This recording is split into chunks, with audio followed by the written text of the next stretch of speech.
Hello friends, I M സ്വപ്ന രമേശ്. സ്വപ്ന ലോകം എന്ന YouTube ചാനലിലേക്ക് എല്ലാവർക്കും സ്വാഗതം. രാത്രി നല്ല സന്തോഷത്തിലാണ് കേട്ടോ. ഇന്നലെ രാത്രിയിലെയും അതുപോലെ ഇന്ന് രാവിലത്തെയും വിശേഷങ്ങളാണ് കാണിക്കുന്നത്. ഇന്നലെ രാത്രി ഉണ്ടല്ലോ, നമ്മൾ ജോലിയൊക്കെ കഴിഞ്ഞ് അതുപോലെ തന്നെ ചിക്കൻ ബിരിയാണിയൊക്കെ ഉണ്ടാക്കിയിട്ടുണ്ടായിരുന്നു. അതൊക്കെ കഴിഞ്ഞപ്പോൾ ഒരു 8 മണിയൊക്കെ കഴിഞ്ഞ് 8:15 ആവുന്ന ആ ഒരു സമയത്ത് ഞാനും രമേശേട്ടനും കൂടി റെഡി ആവണം കേട്ടോ. നമ്മുടെ 2 വീലർ എടുത്തും കഴിഞ്ഞ് നമുക്കിതാ അടുത്ത് തന്നെയുള്ള മാളപ്പള്ളിയിലേക്ക് പോകാമെന്ന് അങ്ങോട്ട് വിചാരിച്ചു കേട്ടോ. അപ്പോൾ മാളപ്പള്ളിയിലാണെങ്കിൽ പെരുന്നാൾ നടക്കുകയാണ് കേട്ടോ. അപ്പോൾ അവിടേക്ക് പോകുന്നത് തന്നെ ഞാൻ ഈ ലൈറ്റ് അറേഞ്ച്മെൻറ്റ് കാണാനാണ് കേട്ടോ. അങ്ങോട്ട് പോകുന്ന വഴിക്കുള്ള വീടുകളിലും അതുപോലെ റോഡിലും ഒക്കെ ആയിട്ട് ഇഷ്ടംപോലെ ലൈറ്റുകളൊക്കെ വെച്ച് അലങ്കരിച്ചിട്ട് ആ കാഴ്ച കാണാൻ എനിക്ക് ഭയങ്കര ഇഷ്ടമാണ് കേട്ടോ. അപ്പോൾ ഇതാ ഞാനും രമേശേട്ടനും കൂടി പോയി. എല്ലാ പ്രാവശ്യവും ഞങ്ങൾ പോയിട്ടുണ്ടെങ്കിൽ തന്നെ ഒരു അരമണിക്കൂറിൽ കൂടുതൽ നിൽക്കില്ല. നമ്മൾ ഈ ലൈറ്റും കാര്യങ്ങളൊക്കെ കണ്ട് ഇങ്ങോട്ട് പോരാണ് ചെയ്യാറ് കേട്ടോ.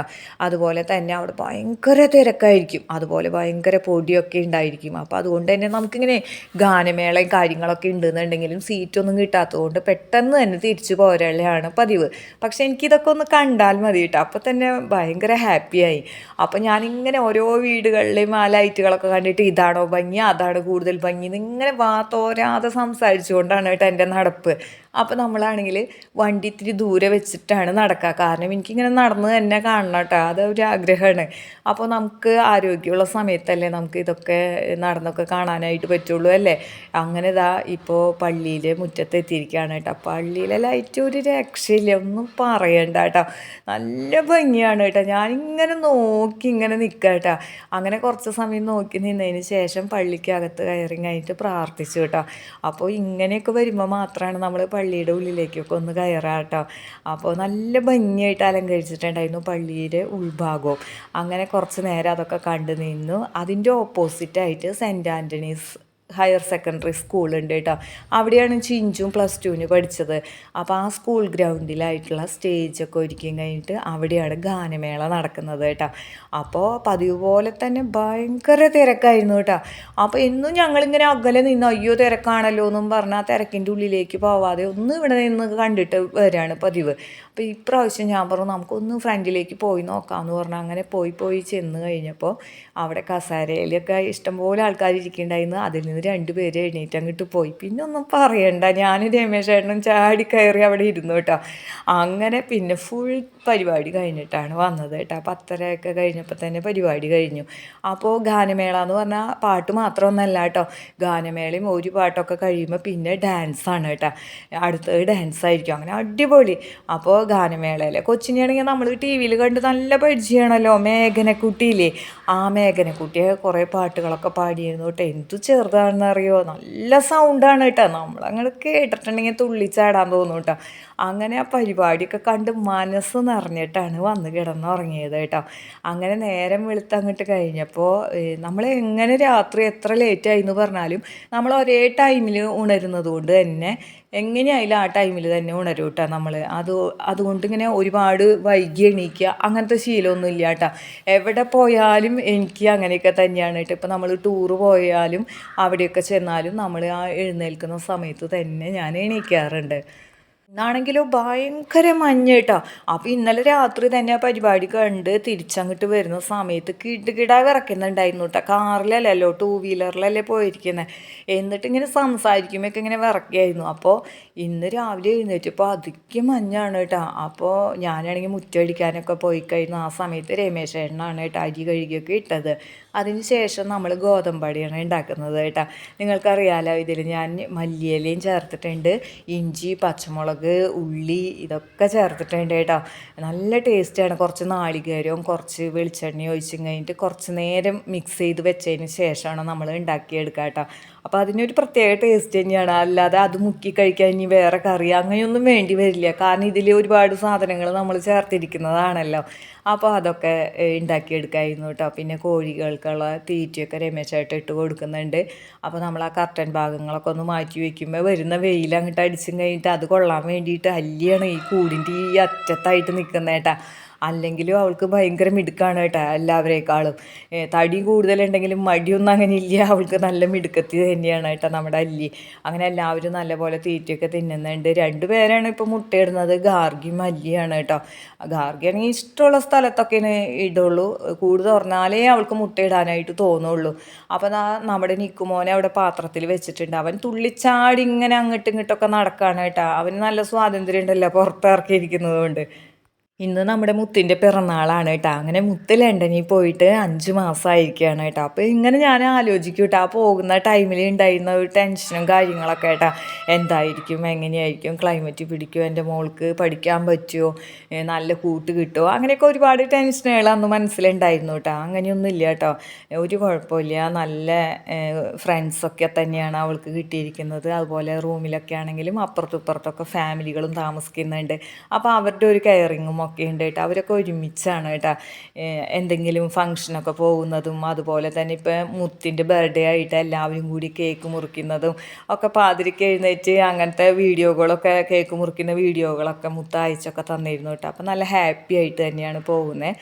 ഒപ്പം തന്നെ പഠിപ്പിൻ്റെ ഒപ്പം തന്നെ ജോലിയും ചെയ്തുകൊണ്ടാണ് കേട്ടോ മുത്ത് അവിടെ നിൽക്കുന്നത്.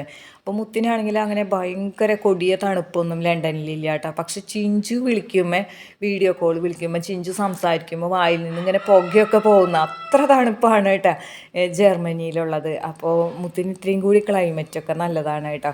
അപ്പോൾ ചിഞ്ചു ആയാലും ആ ക്ലൈമറ്റുമായിട്ടൊക്കെ യോജിച്ച് കഴിഞ്ഞു കേട്ടോ. അപ്പോൾ നമുക്ക് ഉണ്ടാവുന്ന ആ ടെൻഷൻ ഉണ്ടല്ലോ പറഞ്ഞയക്കുന്നതിന് മുൻപ്, അത് കഴിഞ്ഞ് 1 മാസം, 2 മാസമൊക്കെ ആകുമ്പോഴേക്കും നമ്മൾ അതൊക്കെ ആയിട്ട് സെറ്റ് ആവും കേട്ടോ. കാരണം കുട്ടികൾ അവിടെ നല്ല ഹാപ്പിയാണെന്ന് അറിയുമ്പോൾ തന്നെ നമുക്കും ഭയങ്കര സന്തോഷമാണല്ലോ തോന്നുക. അപ്പോൾ ഇപ്പോഴായാലും വിദേശത്തേക്ക് വിടാനായിട്ടൊക്കെ ഇരിക്കുന്ന കുട്ടികളുടെ മാതാപിതാക്കളാണെങ്കിൽ അധികം ടെൻഷനൊന്നും വേണ്ട കേട്ടോ. കാരണം പോയി കഴിഞ്ഞ് 1 മാസം കഴിയുമ്പോഴേക്കും നമ്മളതായിട്ട് സെറ്റായിക്കോളും. നമ്മുടെ മക്കളെ നമ്മൾ വളർത്തുന്ന ആ കാലം വരെയും നമ്മൾ നല്ല രീതിക്ക് തന്നെ വളർത്താനായിട്ട് ശ്രമിക്കുക കേട്ടോ. പരമാവധി നല്ല കാര്യങ്ങളൊക്കെ അവരെ പഠിപ്പിക്കാനായിട്ട് ശ്രമിക്കുക. അപ്പോൾ പിന്നെ നമുക്കൊരു പ്രശ്നമില്ല, അവരെവിടെ പോയാലും നമ്മൾ പഠിപ്പിച്ച ആ ഒരു രീതിക്ക് തന്നെ പോകുമായിരിക്കുന്നെങ്കിലും നമുക്ക് പ്രതീക്ഷിക്കാമല്ലോ. ചിലപ്പോൾ നമ്മുടെ കൺവെട്ടത്തിൽ നിന്ന് മാറിക്കഴിഞ്ഞിട്ടുണ്ടെങ്കിൽ അവരെങ്ങനെയായിരിക്കും എന്നൊന്നും നമുക്കറിയില്ല. നമ്മൾ വല്ലാതെ ഒന്നും പെടേണ്ട കാര്യമൊന്നുമില്ല കേട്ടോ. നല്ലൊരു ചിട്ടയോട് കൂടിയിട്ടും നല്ലത് പറഞ്ഞു കൊടുത്തും വളർത്തിയിട്ടുണ്ടെങ്കിൽ എന്തായാലും അവർ തെറ്റ് ചെയ്യാൻ പോകുമ്പോൾ അവർ ഓർത്തോളും ഇത് തെറ്റ് തന്നെയാണെന്ന്. അതുപോലെ തന്നെ നമ്മൾ കുറച്ച് ഭക്തിയും കുട്ടികളെ പഠിപ്പിക്കണം കേട്ടോ. കാരണം എന്താ വെച്ചിട്ടുണ്ടെങ്കിൽ നമ്മളുടെ കണ്ണെത്താത്ത സ്ഥലത്തായിരിക്കുമ്പോൾ എന്തെങ്കിലും തെറ്റോ കാര്യങ്ങളൊക്കെ ചെയ്യാൻ പോകുമ്പോൾ ഇത് ദൈവം കാണും എന്നുള്ളൊരു ഭയം ദൈവഭക്തി ഉള്ളവർക്ക് ഉണ്ടാവുള്ളൂ. അങ്ങനെ ഇല്ലാത്തവർ അതിനെക്കുറിച്ച് ചിന്തിക്കുക പോലും ഇല്ല കേട്ടോ. അപ്പോൾ അതുകൊണ്ട് തന്നെ അങ്ങനെയൊക്കെ കുട്ടികളെ ചെറുപ്പം മുതൽ ഒന്ന് പഠിപ്പിക്കുകയാണെങ്കിൽ അത് അവർക്കും നല്ലതാണ്, നമുക്കും നല്ലതാണ്. നല്ലൊരു മനസ്സമാധാനപൂർണ്ണമായിട്ടുള്ള ജീവിതത്തിന് ഇതൊക്കെ നല്ലത് തന്നെയാണ് അല്ലേ. അതുപോലെ തന്നെ നമ്മൾ കുട്ടികളെ ചെറിയ ക്ലാസ്സിൽ പഠിക്കുമ്പോൾ തുടങ്ങിയിട്ട് അവർ അന്നന്ന് നടക്കുന്ന കാര്യങ്ങളൊക്കെ നമ്മളോട് വന്നാൽ പറയും. അത് കേൾക്കാനുള്ള മനസ്സും ക്ഷമയും അതിനായിട്ട് കുറച്ച് ടൈമൊക്കെ മാറ്റി വയ്ക്കണം കേട്ടോ. അങ്ങനെ നമ്മൾ അവരുടെ കാര്യങ്ങളൊക്കെ കേട്ട് അങ്ങനെയാണ് അവർ വളർന്നു വന്നതെന്ന് വെച്ചിട്ടുണ്ടെങ്കിൽ അവരെത്ര മുതിർന്നാലും എവിടെ പോയാലും അവിടുത്തെ വിശേഷങ്ങളും കാര്യങ്ങളൊക്കെ നമ്മളോട് ഡെയിലി പറയും. അങ്ങനെ നമ്മൾ വിശേഷങ്ങളും കാര്യങ്ങളൊക്കെ അറിഞ്ഞിരിക്കണം. അല്ലെങ്കിൽ പിന്നെ നമ്മുടെ എന്താ പറയുക, കയ്യിൽ നിന്ന് പിടിവിട്ടു പോയ പോലെ ആയിരിക്കും. നമുക്കൊന്നും അറിയില്ല അവർ എന്താ ചെയ്യണേ, എങ്ങനെയാണ് ചെയ്യണേന്നൊന്നും നമുക്കറിയാതിരിക്കും. അപ്പോൾ ചെറുപ്പം മുതലേ എല്ലാ കാര്യങ്ങളും അങ്ങോട്ടും ഇങ്ങോട്ടൊക്കെ പറഞ്ഞ് നമ്മൾ അങ്ങനെയാണ് പോകുന്നതെന്നുണ്ടെങ്കിൽ അവർ മുതിർന്നു കഴിഞ്ഞാൽ അങ്ങനെ തന്നെയാണ് ചെയ്യുള്ളൂ കേട്ടോ. അപ്പോൾ നമ്മൾ പരമാവധി അങ്ങോട്ടും ഇങ്ങോട്ടും ഒരു കമ്മ്യൂണിക്കേഷൻ വേണം കേട്ടോ. ഇന്നെന്ന് പറഞ്ഞിട്ടുണ്ടെങ്കിൽ മൊബൈലും വീഡിയോ കോളൊക്കെ ഉള്ളത് കൊണ്ട് തന്നെ അതിനൊന്നും ഒരു ബുദ്ധിമുട്ടില്ല. പക്ഷേ ഇങ്ങനെ വിളിക്കാനും കാര്യങ്ങൾ പറയാനുള്ള ഒരു മനസ്സ് ചെറുപ്പം മുതൽ നമ്മൾ പഠിപ്പിച്ചെങ്കിൽ മാത്രമാണ് നമുക്ക് വലുതായാലും അവരെ വിശേഷങ്ങൾ അറിയാനായിട്ട് പറ്റുള്ളൂ. അല്ല എന്നുണ്ടെങ്കിൽ കുട്ടികൾ പാരൻസിനോടൊന്നും ആവില്ല കോൾ ചെയ്യുക, അവർക്ക് അവരുടെ ഫ്രണ്ട്സായിരിക്കും ഏറ്റവും വലുത്. അപ്പോൾ അതുകൊണ്ട് തന്നെ അവരുടെ ജീവിതത്തിൽ എന്നും നമുക്ക് ആയിരിക്കണം മുഖ്യ സ്ഥാനം എന്നുള്ള രീതിക്ക് തന്നെ നമ്മളെല്ലാ വിശേഷങ്ങളും അവരോട് പറയണം. അവരുടെ വിശേഷങ്ങൾ നമ്മളും കേൾക്കാൻ വേണം കേട്ടോ. അങ്ങനെയാണെങ്കിൽ അവർ ഏത് രാജ്യത്ത് പോയാലും നമുക്ക് യാതൊന്നും തോന്നില്ല അല്ലേ. അപ്പോൾ മക്കളാണെങ്കിൽ ഇവിടെ 3 നേരം എന്ന് പറഞ്ഞ പോലെ വിളിക്കും കേട്ടോ. അപ്പോൾ ഇവിടെ വെച്ചിട്ടാണെങ്കിൽ പോലും ഇപ്പോൾ എറണാകുളത്ത് അമൃതയിൽ മുത്ത് നിൽക്കുകയാണെങ്കിലും ഇതുപോലെയൊന്നും കോൾ ചെയ്യാനുള്ള സൗകര്യം ഉണ്ടായിരുന്നില്ല. കാരണം എന്ന് വെച്ചിട്ടുണ്ടെങ്കിൽ അത്രയ്ക്ക് ഡ്യൂട്ടി ടൈം ഉണ്ടായിരുന്നു. അപ്പോൾ പുറത്ത് പോയപ്പോഴാണ് സത്യത്തിൽ ഇപ്പോൾ ക്ലാസ് ആണെങ്കിലും അതുപോലെ ഡ്യൂട്ടി ആണെങ്കിലും അവിടെ ഇത്ര അവേഴ്സൊക്കെയല്ലേ ചെയ്യാൻ പറ്റുള്ളൂ. അപ്പോൾ അതുകൊണ്ട് തന്നെ അത് കഴിഞ്ഞാൽ ഒരു ഫ്രീ ടൈം കിട്ടും. അപ്പോൾ നമുക്ക് എപ്പോഴും നമുക്ക് കോൾ ചെയ്യാനായിട്ടും പറ്റും കേട്ടോ. അതുകൊണ്ട് അകന്നു പോയിന്നേ നമുക്ക് തോന്നുന്നില്ല കേട്ടോ. അപ്പോൾ അങ്ങനത്തെ കാര്യങ്ങളൊന്നും വിചാരിച്ചിട്ട് പാരൻസ് കുട്ടികളെ വിടാതിരിക്കേണ്ട. മുൻപത്തേക്കാൾ നമ്മുടെ നാട്ടിൽ പഠിക്കുന്നതിനേക്കാളും ജോലി ചെയ്യുന്നതിനേക്കാളും കൂടുതൽ ഫ്രീ ടൈം അവിടെ കിട്ടുന്നത് കൊണ്ട് തന്നെ അവരും ഹാപ്പിയാണ്. അവർ വിളിക്കുമ്പോൾ നമ്മളും ഹാപ്പിയാണ് കേട്ടോ. കഴിഞ്ഞ ദിവസം ഞാൻ ഈ പച്ചപ്പയർ അതുപോലെ തന്നെ ഉള്ളി തൊലി കളഞ്ഞ് വെക്കുക ഇതൊക്കെ ഫ്രിഡ്ജിലാക്കി ബോക്സിലാക്കി വെച്ചത് കൊണ്ട് തന്നെ വളരെ എളുപ്പമായിരുന്നു കേട്ടോ ഇന്നത്തെ പാചകപ്പണികളൊക്കെ. നമുക്ക് പെട്ടെന്ന് തന്നെ വേഗം എല്ലാം ആക്കാനായിട്ട് പറ്റി. ഇനി നമുക്ക് ഒരു മോര് കറിയും കൂടി വെക്കണം. അപ്പോൾ ചട്ടി വെച്ച് കഴിഞ്ഞിട്ട് ഉലുവയും കടുകും പൊട്ടിച്ച് കഴിഞ്ഞിട്ട് നമുക്ക് ഇഞ്ചി പച്ചമുളക് സവാള ഇതിട്ട് വഴന്ന് വരുമ്പോൾ തക്കാളി കഷ്ണങ്ങളും ഇട്ട് അതും നല്ല പോലെ വഴന്ന് വരുമ്പോൾ ലേശം മുളക് പൊടിയും മഞ്ഞൾപ്പൊടിയും ഇട്ടും കഴിഞ്ഞിട്ട് നമ്മൾ അതും വഴറ്റിയിട്ട് മോര് ഒഴിച്ച് കൊടുക്കുകയാണ് ചെയ്യുന്നത് കേട്ടോ. അപ്പോൾ അത് നല്ലൊരു മോര് കറി ഉണ്ടാവുക. കൂടുതൽ തിളപ്പിക്കൊന്നും വേണ്ട. മോര് ഒഴിച്ച് കഴിഞ്ഞിട്ടുണ്ടെങ്കിൽ നമുക്ക് ഇളക്കി ചൂടാവുമ്പോൾ ഓഫ് ചെയ്യാവുന്നതാണ് കേട്ടോ. അപ്പോൾ ഇന്ന് മോര് കറിയും അതുപോലെ തന്നെ പച്ചപ്പയർ ഉപ്പേരിയാണ് നമുക്ക് കറികൾ. പിന്നെ നമ്മളായാലും അതുപോലെ നമ്മുടെ മക്കളായാലും ജോലി ചെയ്യുന്നുണ്ടെങ്കിൽ കിട്ടുന്ന സാലറിയിൽ ഫുള്ളും നമ്മൾ അടിച്ചു പൊളിച്ച് ചിലവഴിക്കാതെ ഒരു ഭാഗം സേവ് ചെയ്യാനായിട്ട് നമ്മൾ ശ്രമിക്കണം കേട്ടോ. നമ്മളങ്ങനെ കാണിച്ചു കൊടുത്താലാണ് നമ്മുടെ മക്കളും അതുപോലെ തന്നെ പഠിക്കുകയുള്ളൂ.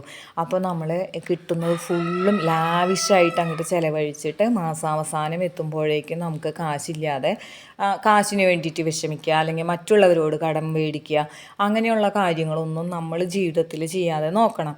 അങ്ങനെയാണെങ്കിൽ അത് മക്കളും അതൊക്കെ കണ്ടു പഠിക്കും. അങ്ങനെ നല്ല ശീലങ്ങളിലൂടെ നമ്മളും നടക്കുക, അത് ഇനിയുള്ള തലമുറയെയും പഠിപ്പിക്കുകയും ചെയ്തിട്ടുണ്ടെങ്കിൽ നല്ല ഹാപ്പി ആയിട്ട് നമുക്ക് ജീവിക്കാനായിട്ട് പറ്റും അല്ലേ. നമ്മളെന്തായാലും ജോലിക്ക് പോകുന്നത് കാശിന് വേണ്ടിയിട്ടാണ്. അപ്പോൾ പിന്നെ ആ കാശ് നമുക്ക് മാസാവസാനം വരും. അതുപോലെ പിന്നീടത്തേക്കും മാറ്റി വെക്കാനായിട്ട് ഒരു തുക നമ്മൾ കണ്ണും അടച്ച് മാറ്റി വെക്കാനായിട്ട് ശ്രമിക്കണം കേട്ടോ. അപ്പോൾ നമുക്ക് എന്തെങ്കിലും രോഗങ്ങളോ അല്ലെങ്കിൽ നമുക്ക് ജോലിക്ക് പോകാൻ പറ്റാത്ത ഒരു അവസ്ഥയോ അങ്ങനെയൊക്കെ വരാണെന്നുണ്ടെങ്കിലും നമ്മൾ ആ മാറ്റി വെച്ച കാശ് ഇരിക്കുന്നുണ്ടല്ലോ എന്നുള്ള ആ ഒരു സമാധാനവും സന്തോഷവും അതുണ്ടാക്കുന്നത് നല്ലൊരു ലൈഫിന് നല്ലൊരു കരുതലും കൂടിയാണല്ലോ. അപ്പോൾ ഇന്നത്തെ വിശേഷങ്ങൾ ഇവിടെ വെച്ച് നിർത്താണ്. ഇഷ്ടപ്പെട്ടാൽ നിങ്ങൾ ലൈക്ക് ചെയ്യാനും കമൻറ്റ് ചെയ്യാനും ഷെയർ ചെയ്യാനും മറന്നു പോകരുത്.